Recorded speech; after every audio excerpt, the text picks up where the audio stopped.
Good to go. Yes, sir, you can start now. Hello. A very good evening to one and all. I, Dr. Dhammadip Dabhade, on behalf of Emcure Pharmaceuticals Limited, welcome you all on the occasion of No Thrombosis live in box. No Thrombosis is the unique scientific initiative by Emcure wherein we will learn, understand, and explore the multifaceted landscape of the interventional cardiology with the help of various interesting cases on interventional cardiology. And to take this forward, we have experts with us. It's my privilege and honor to welcome and introduce course director for this meeting, Professor Dr. Prafulla Kerkar, sir. Few words about sir. Sir is the emeritus professor at St. GS Medical College and KM Hospital, and also the consultant interventional cardiologist at Asian Heart Institute, Mumbai. Sir been the former guidelines committee chairman of CSI and CSI guidance document. Sir been the chairman of Board of Studies of MUHS Maharashtra, former chairman of Pinnacle India Registry, former president of CSI Mumbai chapter, and also organizer for the CSI Con 28. Sir been the investigator of various landmarks trial like CREATE, PREDICT, and Paradigm HF, etc. Sir also been the national leader for the Paradise MI and Surmount MMO trials. And Sir had several hundred publications and presentations in national and international journals or meetings, including prestigious orations and awards. So thank you, sir, for joining for this webinar.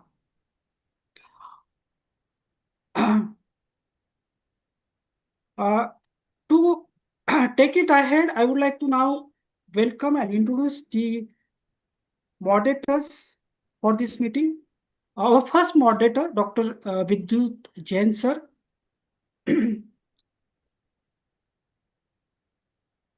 Sir is the consultant cardiologist from Chaitram Hospital and CHL Hospital, Indore.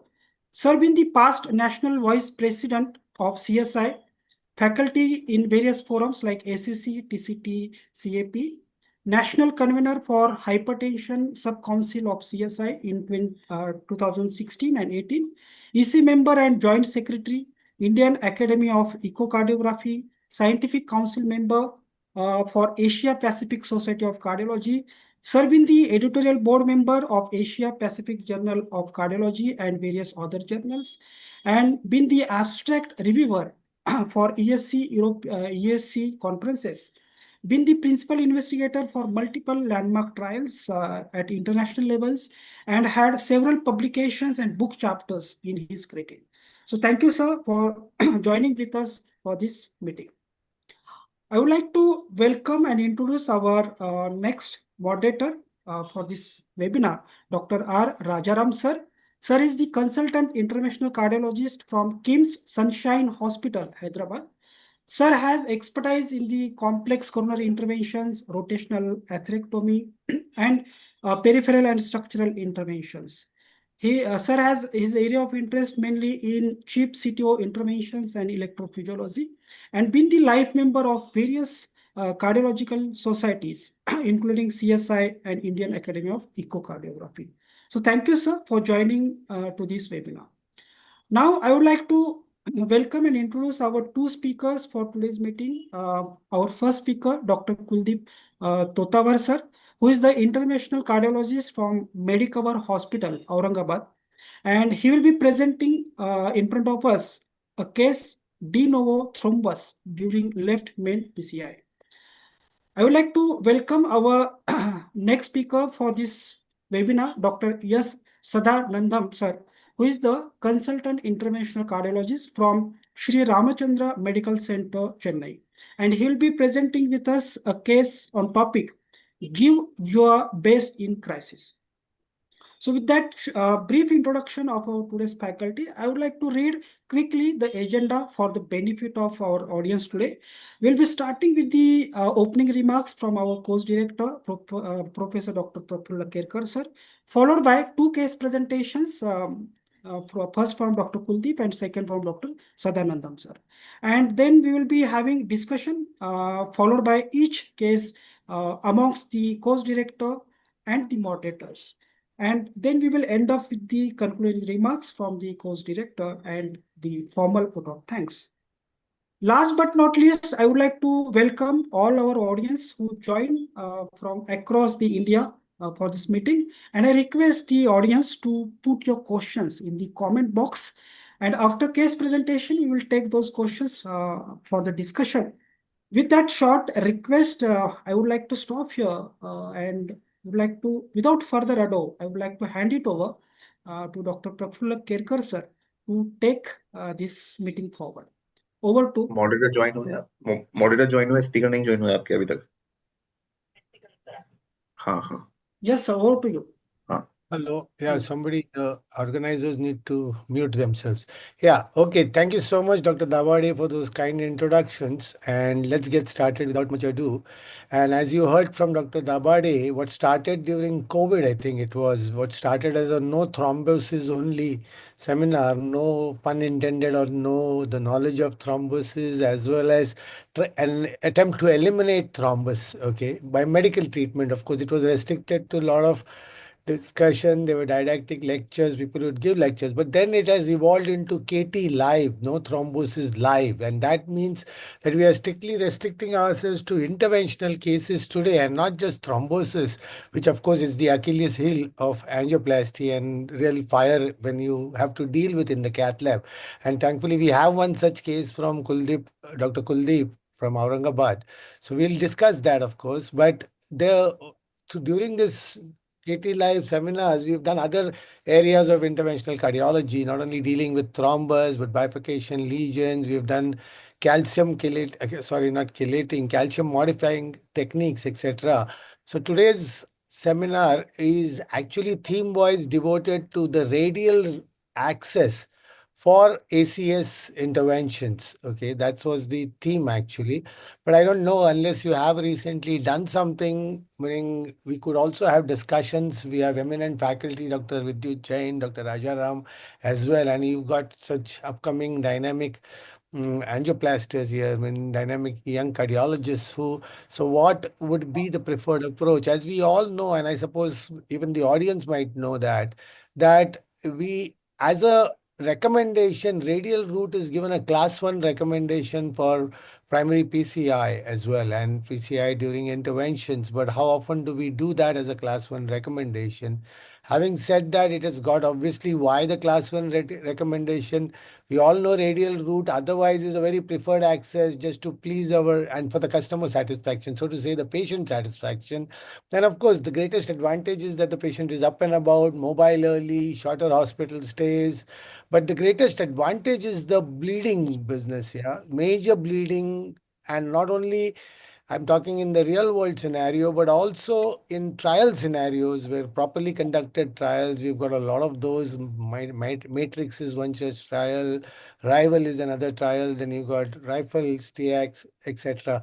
So that means less bleeding, definitely so compared to the femoral axis, and that translates also in certain subgroup analysis, especially the primary PCI scenario, decreasing mortality. So that's the reason why it gets a class 1 recommendation. And let's see as to, I suppose we, Dr. Kuldeep is also going to present one such thing. Now, on top of that, not only a radial intervention during ACS, as we all know, that we could have thrombus sitting there as well, right? And he is going to deal with de novo thrombosis that has occurred in not only the worst area that you can think about, the left main itself. And obviously, he's going to discuss that in details as to how and nuances of it. And then we'll have Dr. Vidyut Jain and Dr. Rajaram discussing that further. So let's get started with these opening remarks. I welcome all delegates who have logged in there, and they would put in, as Dr. Dabade mentioned, questions in the chat box. And let's get started. Over to you, Dr. Kuldeep. Or if you want to, Dr. Rajaram and Dr. Vidyut could put in some words, or we could do it after the case. So let's get started with the case presentation right away. Yep. That would be better. Good evening, sir. Good evening, Kerkar sir, Jain sir, and Rajaram sir. Sir, I am Kerkar sir. I am an alumnus of KM Hospital. So you have been Oh, my teacher wow. in my UG and Welcome. PG days. So it's truly an honor, sir, to present before you. Nice. I'll start my case, sir. I'll share the screen.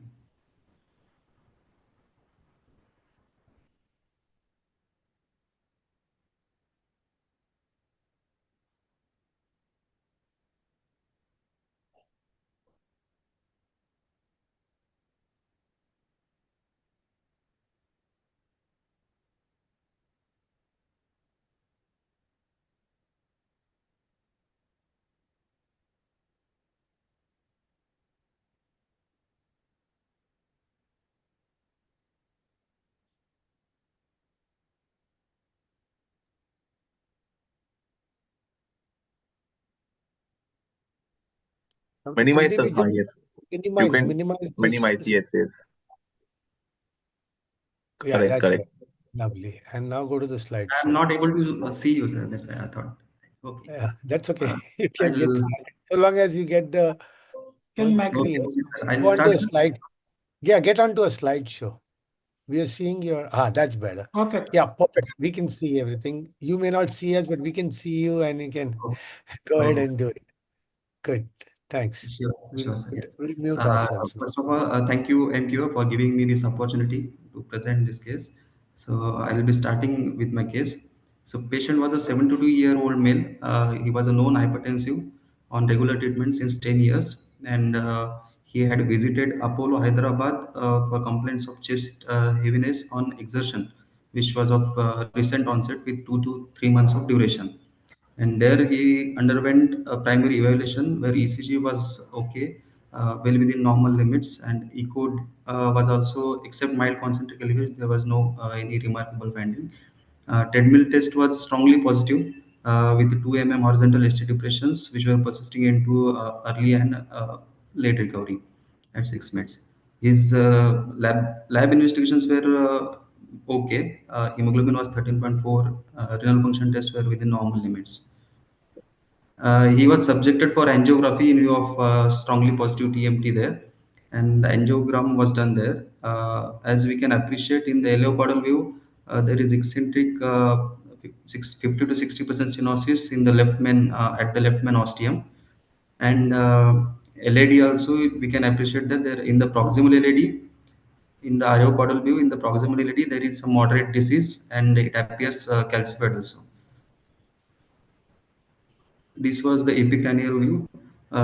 Here also we can appreciate that there is subtle focal 70 to 80% stenosis in the mid LAD, and the rest of the vessel was normal. L6 was dominant and RCA was non-dominant vessel with no obstructive disease.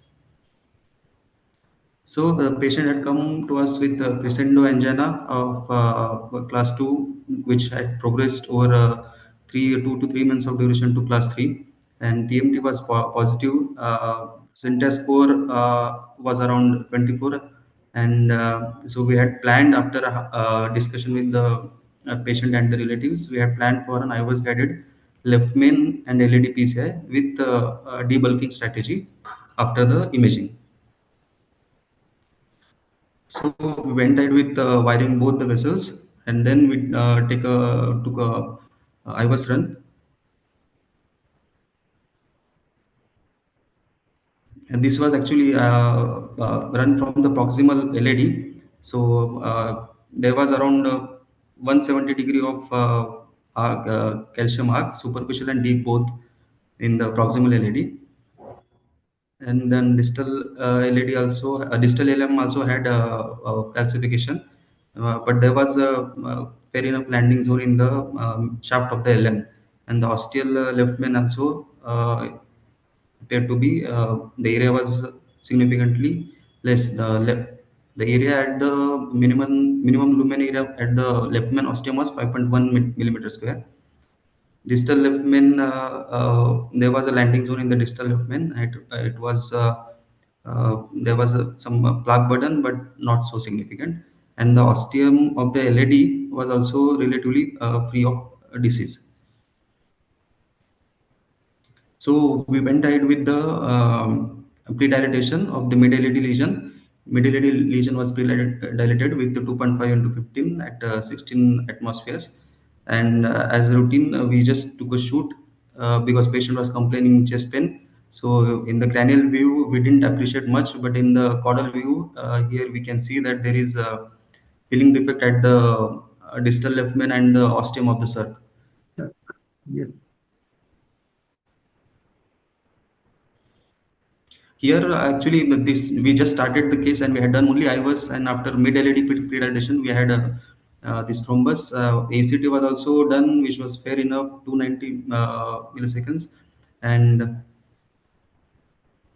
but because patient was having chest pain, we went ahead with directly with the thrombus aspiration as the initial choice now, and then we took multiple runs into LCX first initially, and after LCX, in the next shoot, we saw that there is some thrombus which has gone into diagonal branch, but it was not occluding, not obstructing the flow of the diagonal.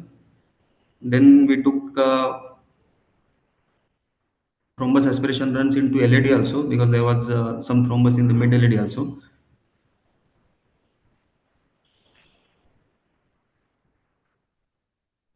And this was the shoot after the thrombus aspiration. Here we can appreciate that the thrombus has embolized from the, or maybe we were partially successful at aspirating it, and some had embolized to the OM and diagonal branch.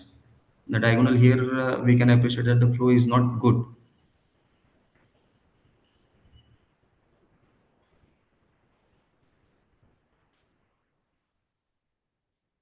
Then we went ahead with stenting of the LAD lesion.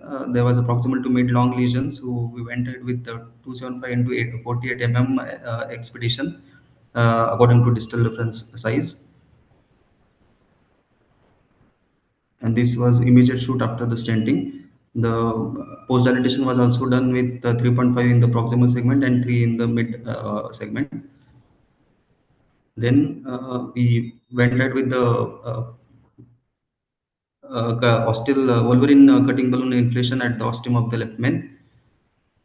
We had 3 into 15 Wolverine available at our shelf. So we went ahead with 3 into 15 cutting balloon. And then stenting was done with 4 into 12 alpine at left main ostium. This was the result after the stenting. Here, diagonal, we didn't do much. We just gave GP2B inhibitors and vasodilators, and the flow was good. Still, there was some thrombus in the diagonal, but patient was relatively free of pain, and ECG had settled. L6 appeared okay. This is the cranial view. This was the post-IBUS run.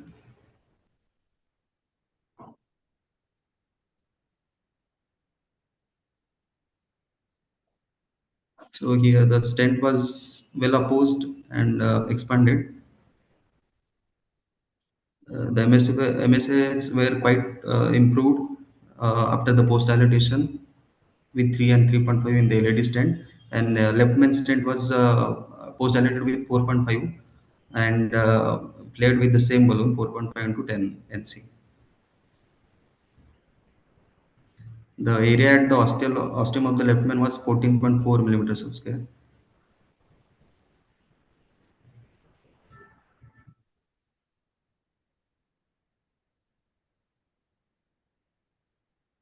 So we had covered the ostium. So this was a surprise to us because it was just at the start of the procedure. We didn't expect that the thrombus would appear so early. There could be the one reason we could think of is that we used aux wires there because there were some issues with the financial restraints also. But although any case where intracoronary thrombus is there, the most common causes are either inadequate anticoagulation, vessel injury because of balloon dilatation, or it could be hardware related, which we thought it in our case. or it is a catheter thrombus which got embolized when we were exchanging the heart race. So the best treatment for is to prevent it from occurring. And what in our case we did thrombus aspiration. Penumbra was not available at that time, and so we didn't go ahead. But it is also a good option. And or otherwise we can crush the thrombus with repeated low balloon inflation and give intracoronary vasodilators and platelets. And then the last option is to go ahead with stenting. Thank you, sir.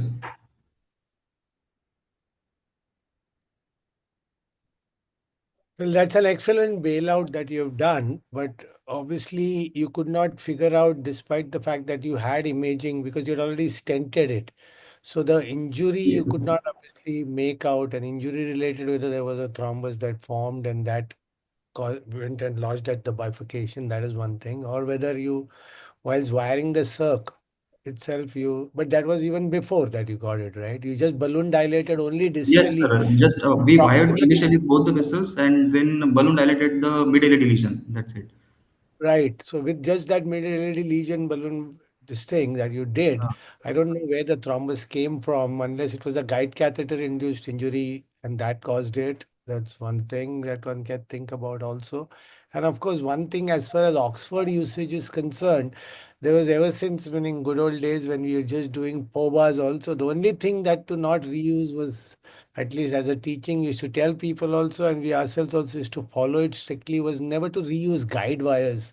Rest of it is all still fine, but fine because of economic constraints. But guide wire cost saving is something that is not great. So I think that guide wires should be, that is my thing at Yes. least. And let me hand it over first to the moderators, Dr. Rajaram and Dr. Vidyut Jain first, and then Dr. Rajaram. You have any questions and any thoughts as to how whether it could have been tackled differently? Or only one question that I have at this stage is that when you had, of course, ST elevations, possibly you had chest pain going on, you got an Yes, sir. ominous thrombus sitting at the bifurcation, and also there's some thrombus at the diagonal level, also, as you Yes. mentioned. Did you ever think that if we might require a need to have a separate access, one more access for a intra-aortic balloon pump?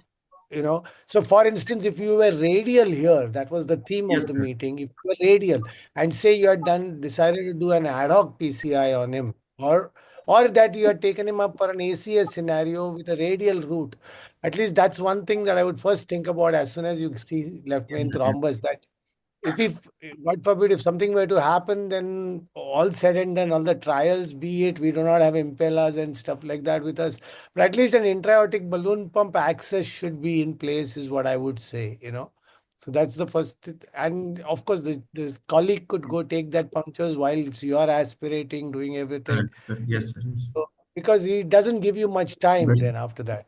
yes, sir. Yeah, And we were Dr. actually lucky enough, sir, that immediately with the thrombus aspiration run, actually maybe with our thrombus aspiration catheter, it got pushed below, or it got embolized below, and then with some runs into both L6 and LED, it got disappeared from the that bifurcation.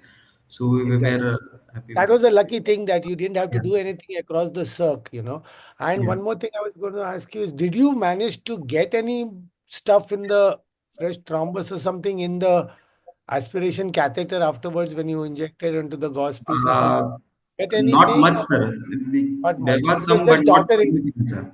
Yeah. You mean it was just daughtering of the thrombus? Daughtering, yes, sir. Maybe. I mean, Okay. we did daughtering and aspiration, but it eventually turned out to be only daughtering because we couldn't aspirate much in Okay. this.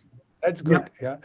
Nice to present that. Dr. Vidyut Jain and Dr. Rajaram, yeah. please. Yeah. I would like to just congratulate him first for immediate recognition of the problem, which is often missed. That's Yes. first thing. Then he managed it well. But I was just wondering, the thrombus was so rapidly occurring. Could a intracoronary thrombolytic would have helped him? Because this patient had a thrombus within minutes. It is not a late thrombus or something like that. So that can be sometime tackled if you don't have a lot of facility. And second thing, as you pointed out, at the same time, you should have femoral approach ready for any catastrophe like intra-aortic balloon pump needed. These are the two Yes, sir. things. And third thing, he possibly had to use the cutting balloon in the left main, correct? That's what you Yes, sir. told? Yeah. Yes, sir. Was calcium management or it Yes, was sir. five? And it was fibrotic also, and Yeah. not so calcified, the left main osteum, but it was Yeah. more of fibrotic lesion and osteum of the out osteal lesion. So we ended with Anyway, cutting. so first we congratulate you for having good result and coming out of the whatever problem you faced. So immediately, if one can use intracranial thrombolytics or not? In this case, I was not sure, sir, because the presentation was actually chronic, like progressive angina. Yeah. He was a stable ischemic heart disease, maybe you can But say, and thrombus was LV function was very, normal. very fast. It has occurred within minutes of your Yes. procedure. I don't think that is recommended generally. The best thing is to aspirate it out and then use little balloons to crush it and then Crush go it. ahead and stent it when you do not know the mechanism itself. Though a lot of people say with a thrombus there, you put a stent, it is a this thing. But stenting, what it does is that it gets the lumen flushes out, meaning the flow gets established immediately with stenting. So it was wise to have taken that long stent and then taken a second stent. Yes. But one must accept that it was almost a dominant circ, right? And your Yes, wire was yes. into the OM, the upper OM, but this continuation also was fairly because the right was non-dominant. Dr. Yes. Rajaram, some views from you, sir. You are unmute yourself, please. Unmute yourself. Good evening, sir. Am I audible, sir? Yes, very well. Go Yeah, ahead. thank you. So, good evening, everyone. That was a nice case presented today, and this is an often encountered complication, sir. Now and then, suppose if you are going for the primary PTCS and all those things. So, this kind of around 90 to 180-degree calcification in the LMCA, bifurcation lesions, and then when you just predilate it, immediately the thrombus may shift to circ and all those things. So one thing is most probably it is thrombus only, but sometimes there is a shift of the plaque may also takes place. So as you said immediately, so there are two or three issues. One thing is whether they have patient was adequately duration of antiplatelets was given or not for this patient. We don't know. Suppose if that kind of situation is there, immediately I would have opted for the cangrelor IV I infusion, was about so to, that to yeah, I make was sure about that to the add that. proper antiplatelet action, at This least was to a planned case, sir. So we had given Axer like so day you have before. given adequate time for this. Loading. Yes, yes. So that is the first thing. Second thing is as soon as you recognize that there is an LMCA and you are going to address the LMCA, nothing wrong in going with the radial. You can as well go for it, but as sir told that you should be ready in case if there is any this kind of situations develop. Sometimes the patient may not give that much of time. The patient immediately develops BP low and all those things. So you should be ready for femoral arterial access and then do some kind of IABP support and all those things if necessary. So mentally you should be ready. Mentally you should be ready. And the second thing is this kind of small thrombus shifts here and there, even if you do primary PTCS to either LAD or whatever it may be, the shiftings will take place to the side branches. And here it doesn't look like a severe one. It is a hardly 1.5 times of the vessel diameter. So I don't consider it as a severe thrombus, but certainly there is a thrombus which is occluding the circ ostium. So you should have, first of all, there is a daughtering is the first thing. Put it, just do the daughtering and then you can do some GP2B3A inhibitors and all those things. And then you can give some vasodilators and then check whether you could get any flow or not. So instead of doing all these measures. So I would have done with a simple daughtering and followed by mild, take a small balloons like 1.5 or 2 mm balloons and then dilate it if necessary to break that thrombus. And then you can give some vasodilators and then see if you could get any flow or not. If that thrombus is extending to the LMCA, then only I would have gone for the thrombus extraction. Otherwise, this thrombus extraction is a class 3 indication because it has got very high incidence of strokes and all those things. Even the latest guidelines also deny. But exceptional cases like very large thrombus occupying left main and patient is hemodynamically unstable, in those cases, to establish some flow, sometimes you may not get any flow in spite of adequate dilatations and all those things, you may not get that much of flow. In those cases, you can try this thrombus aspiration if it is a fresh thrombus. That is again. So another option which comes to my mind, suppose if you doesn't clear that thrombus, then usually we may opt for this laser therapy. ELCA also you can try. So sometimes with the ELCA, you can modify this thrombus and then this plaque, and then followed by, if you could establish some flow, then you can do your routine this thing. So those are all my inputs to deal with the thrombus. But anyhow, it was nicely done, even with the, sorry. So even if you do some thrombus extraction, I often find that there is not much use, even by using the thrombus extraction also. A couple of times I have used this thrombus extraction catheter, but it was not of that much of help. But instead, these routine measures like pulverization or thrombus vasodilators or GP2B3A, or we have used 2 times this ELCA also. That was also giving a good result. So those are all the things, and ultimately it was a good result. So I think I must congratulate you. Congratulations, Dr. Kuldeep. Thank you. Since you alluded to ELCA, you did say that the plan was calcium modification. So what was your plan for calcium modification? Say this had not happened. You just did a cutting balloon on the ostium, but otherwise, what were you planning? Were you planning IVL and stuff like that, or the cutting balloon was the only calcium modification that No, you sir. had thought? Yes, sir. Cutting balloon was available only, and because angiographically it looked like it was a moderately calcified vessel, but once Yeah. the imaging was done, there was some arc in the proximal to mid, but not more than 180-degree arc. So we had done even cutting balloon there also with the 275 cutting balloon, and ostium was done with the NY Wolverine Okay. 3 into 15. Okay. Okay. So that's what. So the thing is, recent trials did put IVL into not really the high pedestal anymore. Yeah. Meaning cutting balloons and these are as good. There was some trial at the recent TCT meeting which showed I didn't put IVL into, didn't give a success to IVL in a big way. Similar results. I don't forget the name of the trial. That was there anyway. Anyway, so let's move on to the next case. Thank you, Dr. Rajaram and Dr. Jain and Dr. Kuldeep, and obviously we might have something coming on in the chat box also to answer later. But I shall now call upon Dr. Sadanandam to present his case. Yeah, can you Yeah, share the thank you. screen? Get started. Yeah. Understood.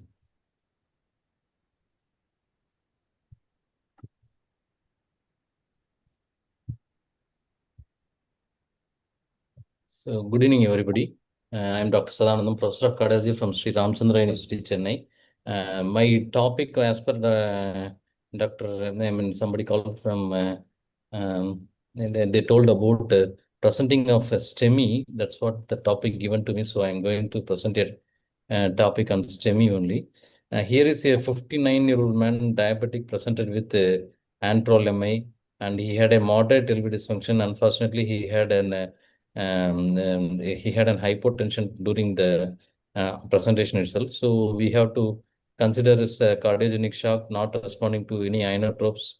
So we have to go with the directly with the femoral access only. So this was done, and you can see here the dominant circumflex filling, and there is a large chunk of thrombus occupying the proximal LAD with the trickling of blood or dye into the mid LAD. You can see he was in shock. So we are trying to stabilize him with inotropes, and you can see the dominant circ filling well, and LAD was flowing almost a TIMI off or TIMI 1 flow, but not reaching that.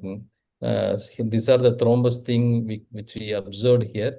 So initially there was a flow, but you can see there is a plaque in the left main also, distal left main also. There is a plaque, and there is a quite a typical classical angulation arising of the ostial LAD into the showing a thrombus, and slowly it was being done, and multiple angles are taken. RCA doesn't have any much disease. Here I will show one shot.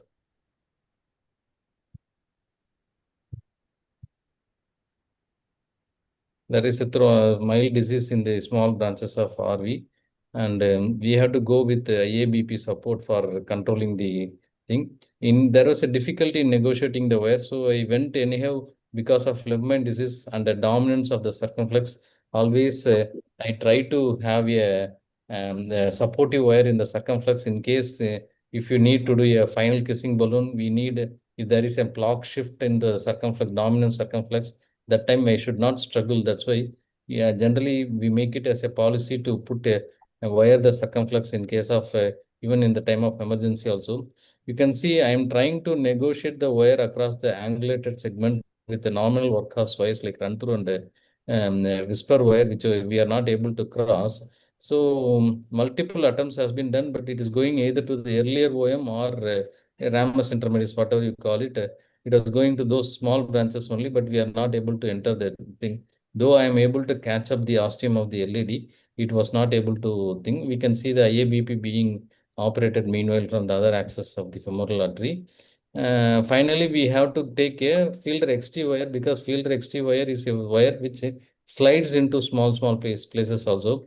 It's a CTO wire, but generally, whenever we don't have results through field in other ways like whisper or workhorse wire like run through, I prefer to take a field XT wire so that it slides just like that, and because of its like hydrophilic nature.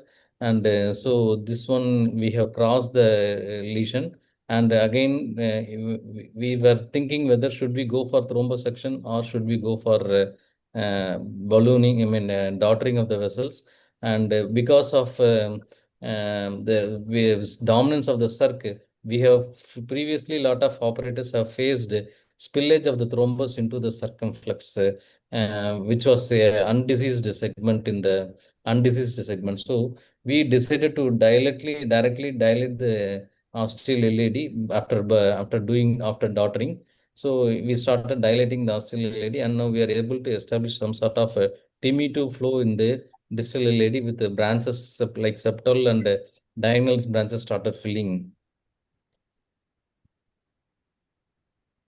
And you can see here, repeated dilatation was done to establish a good support. Though the angle of LAD and circumflex is around 90°, we made sure that there is no, we are very careful in dilating the ostial LAD, pushing always the balloon distally after dilatation also, so that even some micro shower of emboli can be avoided into the circumflex.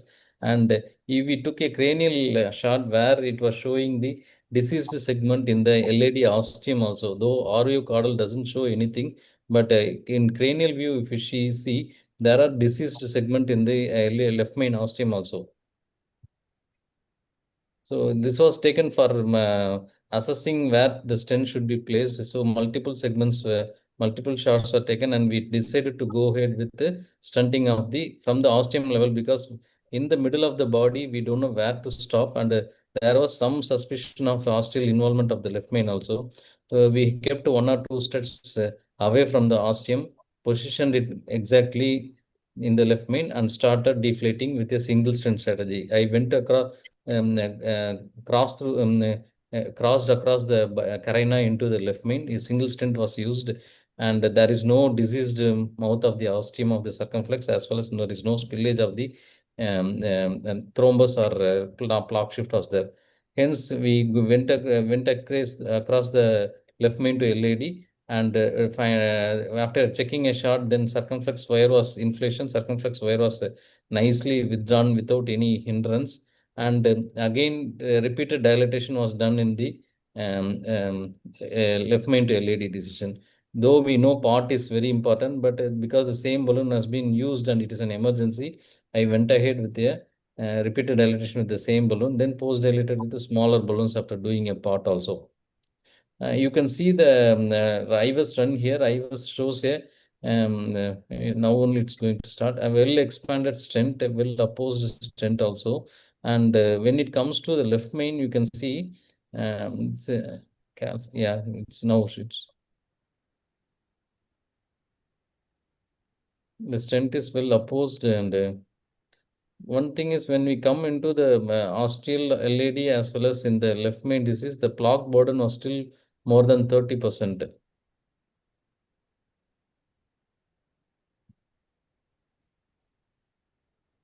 So that was the thing, and so we went ahead again with the repot technique. That is, again we went again with the 4 into 8 millimeter balloon at a higher atmospheric pressure, like 16, as per the IVAS calculation of the left main diameter, and then finally we took repeatedly we flared up at the ostium also, and you can see the final shots being taken now. Yeah, sorry, final shots. We have a good result. At least TIMI 2.5 flow has been obtained distally, and diagonal and septal branches are flowing well.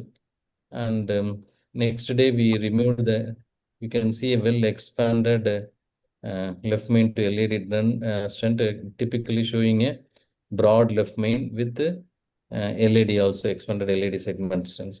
And it's a good result for the patient is fine now. And next day IABP was removed, and patient was discharged safely. Thank you.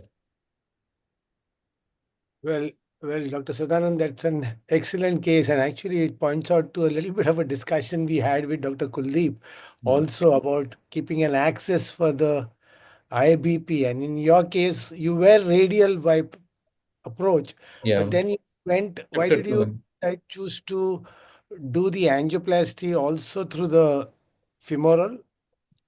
Yeah, because sometimes see, we need a sound French. You had two femoral accesses. Yeah, two femoral access. One is for IABP, another one is for sound French.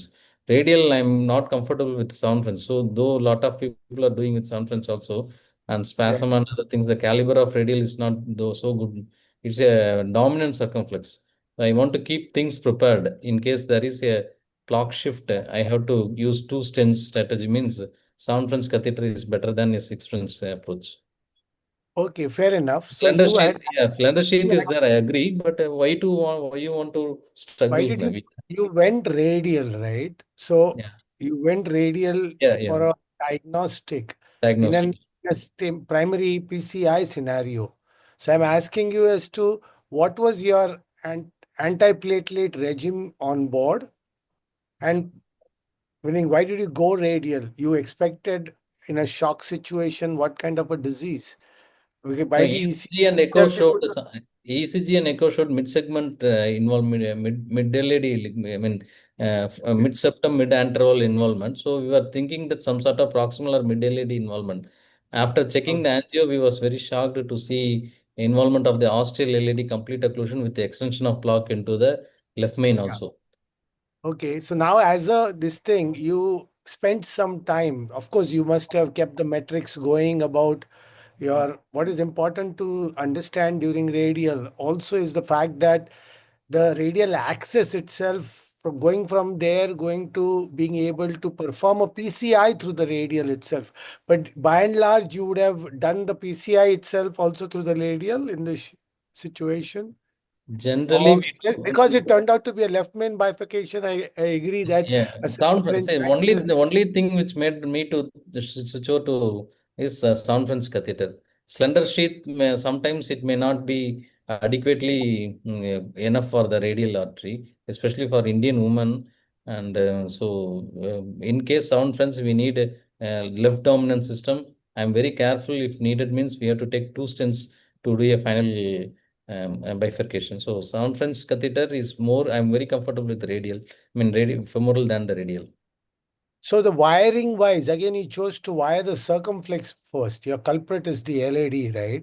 Yes. Of course, it's a left main scenario. So why spend time on wearing? Could it be that your circumflex wire wasn't coming in the way of you getting into a little upward takeoff of the I LAD? think I showed the angulation arising of LED. Yeah. It's a typical angulated S bend was there. So wire was not going into the LED. Whichever wire went, Yeah. that S bend is very difficult to negotiate. I have to keep on changing the wires from run through to whisper, then to filter XT. So meanwhile, one wire, why to take that wire? I passed into the circumflex and popped it to keep us protected.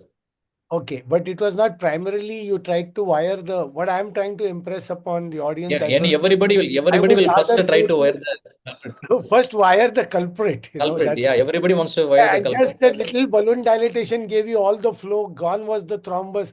A flow, there is nothing better as a thrombolytic, a Yeah. flow, rather than, giving any medications or even that's why aspiration catheters and all. What looks so ominous when you first take the first shot, you do the proximal most dilatation with a small balloon and you get a flow going, and that's what it was. Just to But make wire a was point. not even going, no, sir. It was Yeah, yes, yeah, it wasn't it was going. I was only wondering, of course, you tried. right. I'm Yeah, just trying to give a message that you tried LED yeah, first and tried. going, you put it down the circ. But I was only wondering whether it would come in the way, the circ wire itself, to get into the LED, some bias going towards there. Yeah, that's a great thing. What have you shown? You planned it well. You had a two femoral accesses. So your decision to switch over, crossover from radial to this, and a crossover occurs during primary PCI scenario at least 5 to 10% of the time, and that you should do. I remember in one of the meetings, a young bloke presented. In fact, he was from KEM in the past, and he was in the periphery, and he managed to do a primary PCI of an anomalous right coming from the, or rather an anomalous circ coming from the right. He was not able to do it, or something to that effect. Okay, I don't remember what the anomaly was, but he struggled a lot, and then he didn't go to femoral, and he just finished with that. All that I asked him was what was your door to balloon time? So that's what is important. We shouldn't Yeah. lose, we should give up the persistence to want to do radial access and be willing to cross over to femoral. That's the message that it should be there. Yes, higher the volume that you've done, the better the radial operator that you are, you will stick and finish the angioplasty. So, Dr. Sadanand, at your place, it is primary PCIs are done more often than not through radial. Is it what it No, is? our rate is 99.99%. It is only radial, sir. Great. Very rarely, like cardiogenic shock or something which we are not able to have some difficulties, then we switch over to femoral. In that you're from a big Almost high in last volume. 10 years, we are doing radial only. Last Yes, 10 years. that's what is important. So very often in this case, it was wise to have gone over it from the femoral. But otherwise, what is happening is that people land up doing angiograms to the radial and then they're doing PCIs to the femoral. That doesn't serve the purpose. Yeah.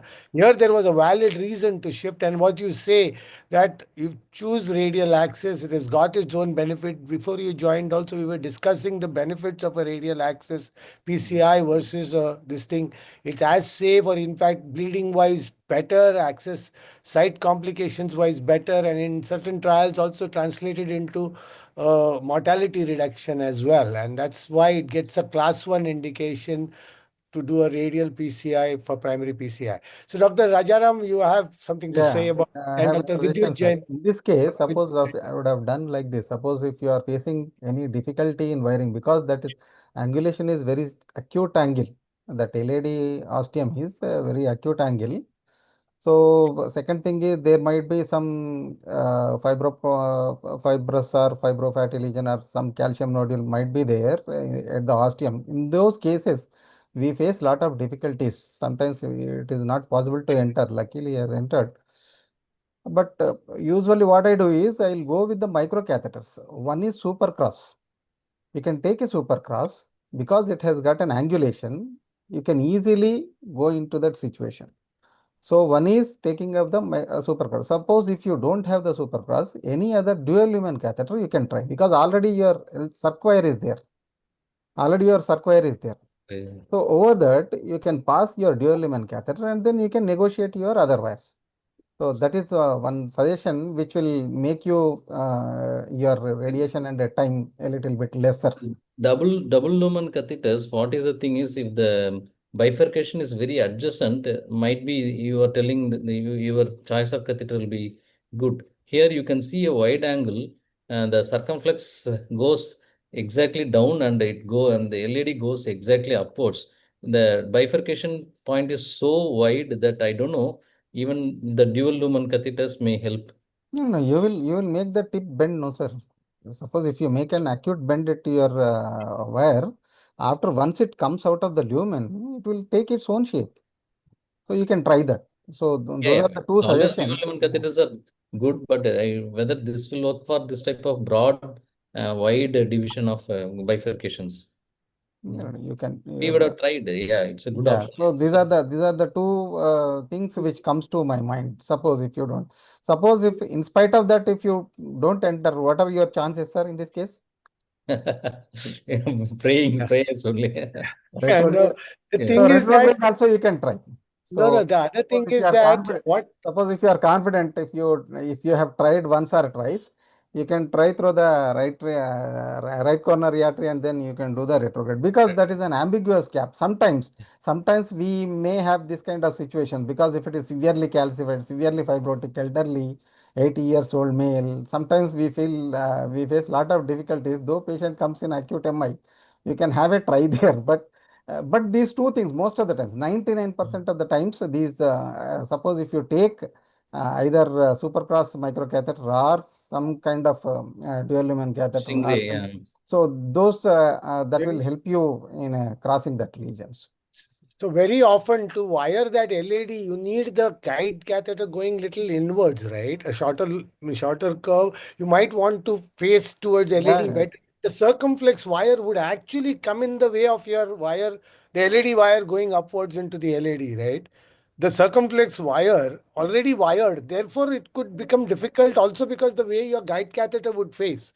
It wouldn't face the LED. You wouldn't get the Right. chance to put the guide catheter inside. I did whatever that you bend into the focusing into the LED. See, there was a block from left main and causing a acute directing the wire in downwards. The block starts from the left main itself. It was like this. So Okay. whatever wire goes, the block pushes the wire down. So I Okay. have to makes lot of bends in the tip of the wire, and filter XT it So slided. eventually, I think I personally feel the wiring of such an LED would be better without a circumflex wire in place. That's the Yeah, point I'm trying to make. I Your guide understand. catheter would never ever face the way you want it for the LED. That's what I'm saying. Even otherwise, usual LED wiring, if you take a smaller loop, that is going to face little inwards, right? And point towards LED. You've got a bigger loop outside, then you're going to bigger curve. That's going to point to the circ. You understand? That's what I'm just making that point here. another two Yes, suggestions, sir. that's excellent. Dr. Because Vidyut Jain is waiting sir, patiently. I want to make another. See, while deploying the stent, you have taken out the circ wire. What was the reason, sir, before that? No, Why I'm did not you able take to out that understand. circ wire before deploying the stent? No, I deployed stent and make sure there is the lumen was not compromised circumflex. Then for And then second he pulled repeated, out the wire. then I pulled out the wire for repeated dilatation. I Yeah. made sure that there is a no block shift in the after deployment. There is no block shift. After If putting there the is block pot shift, then balloon, I would so have once you are recrossed. ready with the pot balloon in the stent, then it will be ideal to take out the circ wire. So that will one thing is that will give some stability Yes, before putting definitely. your If there balloon, is and some then it sort will of act 1% as a of dose, marker for you where the exact carina is and all those things. So after that, once you position your pot balloon, then it is better to take out. So that was well one taken. suggestion. Point. Another thing is, I think there was some significant block below the stent also in the LED. So LED. that Yeah. was causing some TME1 flow in the LED. So I think you should have gone for another stenting distal to the stent, because there was a tight stenosis distal to the lesion, which was fibropathy plaque on IVUS. And also this final injection is also showing some decreased flow, TME2 flow or something like that, or TME1 flow sometimes. So I don't know. I think I should have gone for another one more stent distally if necessary. So those are the 2 points I want to. Yeah, Dr. Vidyut Jain, you have to make some comments. Well, many technical points have been discussed in detail. My one curiosity over here, that's now the new stent which is known as Sky Point, which you can dilate in left main up to 5 millimeter, and LED, because then there's a availability of this particular stent, and left main to LED, you can have differential lumen dilatation, and that will not be mismatch or something like that. So what is your experience regarding that in left main to LED stent? Would you use sometime Sky Point? Yeah, we are using SkyPoint for last 1 week. We are using SkyPoint. Yeah. Actually, Megatron and Onyx is known for all these things. Now, Abbott has come with a new product, so just mimicking this Megatron or whatever Onyx stent. All Abbott was not having this type of 5.5 dilatation stents. Now they Yeah. have come with it. But already other companies like Boston Scientific and this one, Medtronic, are having stents which can expand up to 5.5. Yeah, Yeah. 3.5 can go up to 5.75. That is what Yeah, they give. 5.7 up to 5.75. 5.75. Agreed, So agreed, usually that should be adequate for our Indian. agreed, agreed. Like mentality.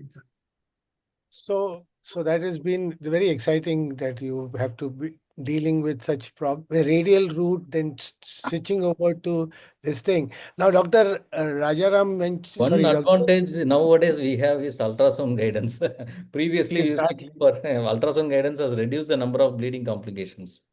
Absolutely, it has. You mean the USG guidance for femoral punctures you're talking Yes, about? yes, Yeah. yes. Yeah. Yeah, so that is what it is. Because we have all become TAVI guys now, large bore accesses.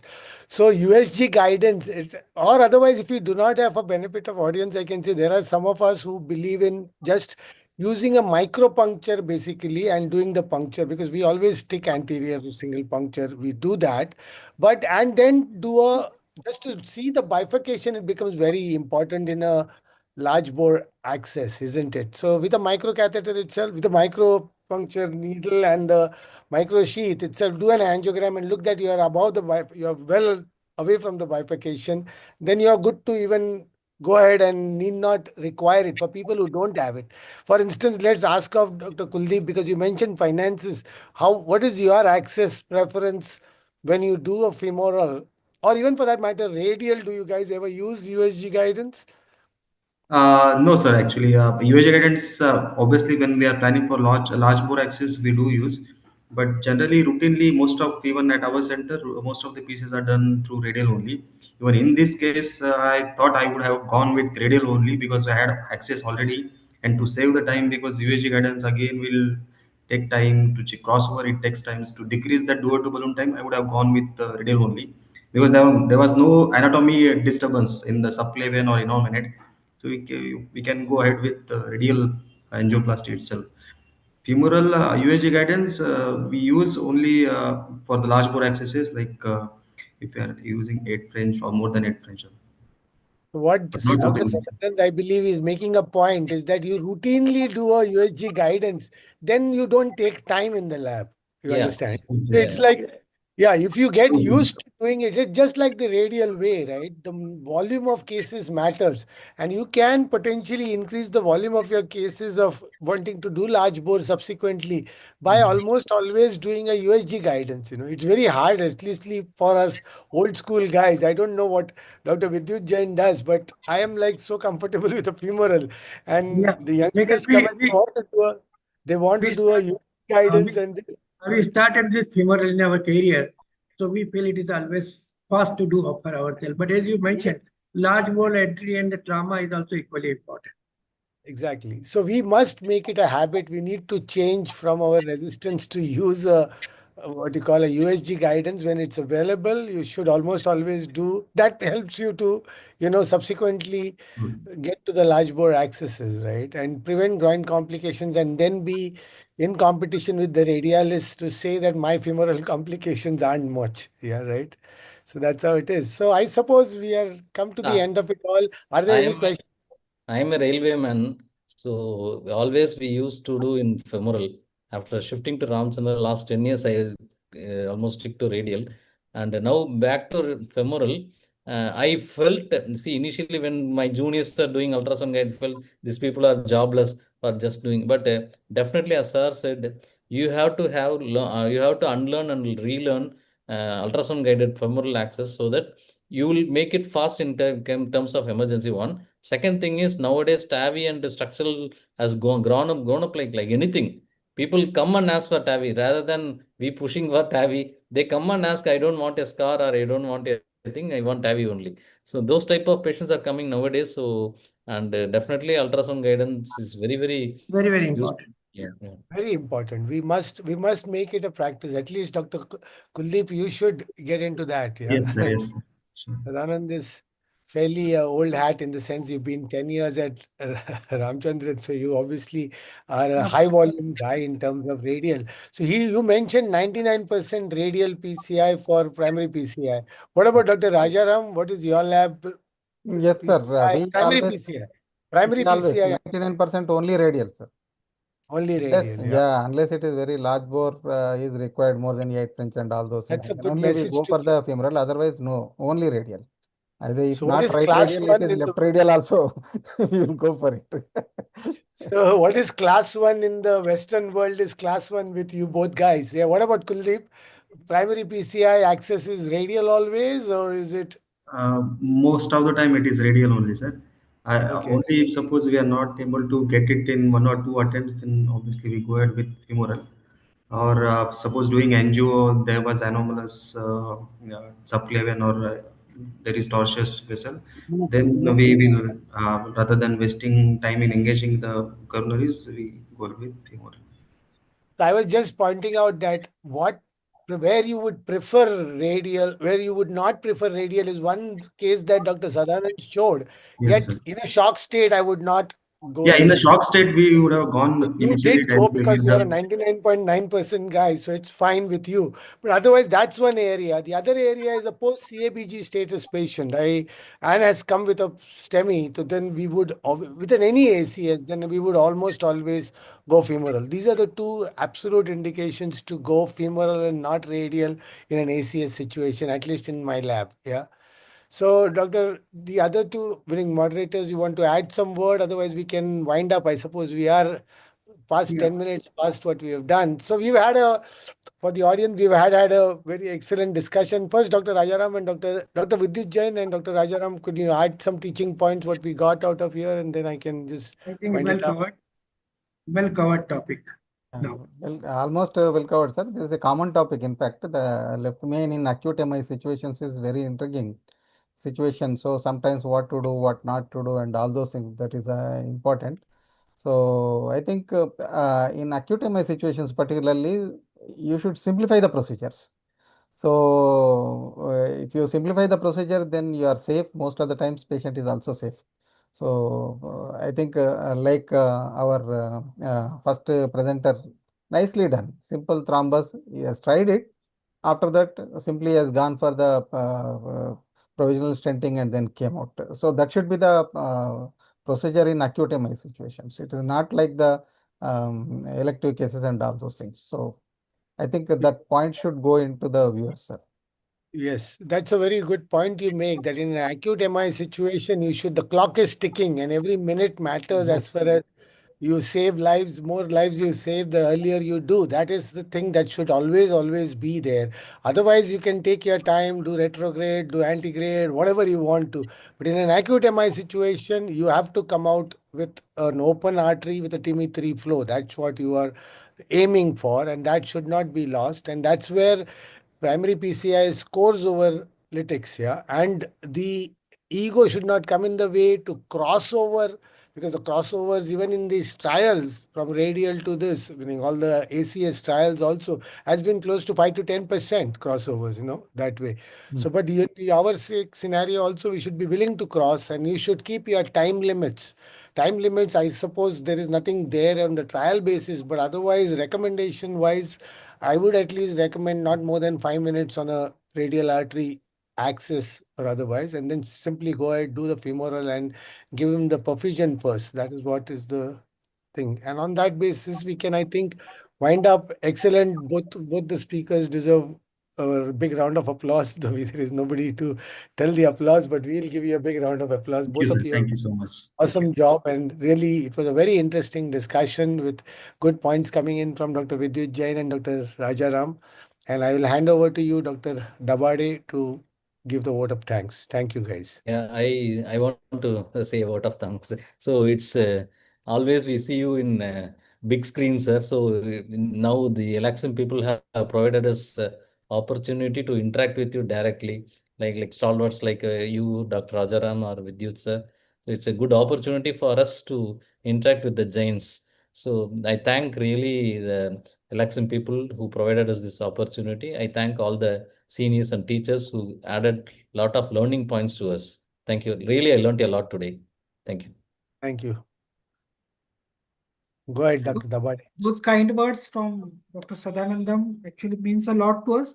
As rightly pointed out by our course director in the beginning only, this is actually the legacy program. We started this program almost in COVID era. We started with this, and it was liked by across India. When we used to have, even with Dr. Hiremat sir, and then we forwarded with Dr. Kerkar sir. So yeah, those interesting and insightful cases always we feel adds to the knowledge and expertise for all those audience who are actually the cardiologists are listening to us, and that will definitely help them. There were few questions in the chat box, but I feel been already covered during our extensive discussion part. So I think it's needless to go back and take the questions.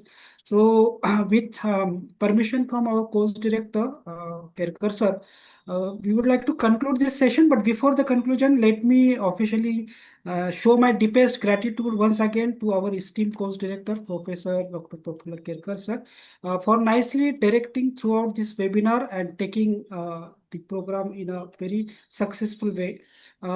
We also thank our both the moderators, Dr. Rajaram sir and Dr. Vidhu Jain sir, again to contribute into the discussion and to take the discussion at the next level. Now, then our sincere thanks to both our speakers, Dr. Kuldeep Potawar sir and Dr. Sadanandam sir, to present in front of us the very interesting and insightful cases. And definitely, as I mentioned, it is going to help all our audience across India during their day-to-day practices. Last but not least, I thank on behalf of Emcure to all the delegates who joined with us across India. And from our internal team to all the sales, marketing, and the medical team who contributed to make this program successful and cheerful. So with that note, I would like to thank once again to all of you, and a very good night and good time ahead. Thank you. Let's meet in the next meeting with Bye-bye. next topics. Bye. Thank you. Thank you, sir. Thank you. Thank Bye. you all. Bye bye.